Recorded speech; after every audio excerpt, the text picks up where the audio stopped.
শিক্ষার ধারা কয়টি ও কি কি? অথবা শিক্ষার প্রকারভেদ ধরন উল্লেখ করুন। শিক্ষা একটি জীবনব্যাপী প্রক্রিয়া। জন্ম থেকে মৃত্যু পর্যন্ত যা কিছু আছে সবই শিক্ষা। শিক্ষা ও জীবন সমার্থক ও অঙ্গাঙ্গিভাবে জড়িত। জন্মের পর মানুষের শিক্ষা শুরু হয় এবং আমরণ তা চলতে থাকে।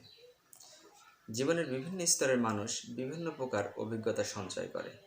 বিভিন্ন অনুকূল পরিবেশে মানুষ অনেক কিছু অর্জন করে এবং প্রতিকূল পরিবেশে নিজেকে টিকে রাখার জন্য বিভিন্ন উপায়, কলাকৌশল ও অভিজ্ঞতা অর্জন করে। মূলত শিক্ষা হচ্ছে এই সমস্ত কলাকৌশল ও অভিজ্ঞতার বাস্তব প্রয়োগ। জীবন নির্বাহ ও জীবিকা অর্জনের জন্য মানুষ প্রতিনিয়ত যে সংগ্রাম করছে এবং তার মাধ্যমে যে অভিজ্ঞতা অর্জন করছে তার ধরন ও প্রকৃতি এক নয়। শিক্ষা বিশেষজ্ঞ ও শিক্ষা বিজ্ঞানীগণ শিক্ষাকে তিনটি মূলধারায় বিভক্ত করেছেন। আনুষ্ঠানিক শিক্ষা, ফর্মাল এডুকেশন; অনানুষ্ঠানিক শিক্ষা, ইনফর্মাল এডুকেশন; উপানুষ্ঠানিক শিক্ষা, নন ফর্মাল এডুকেশন।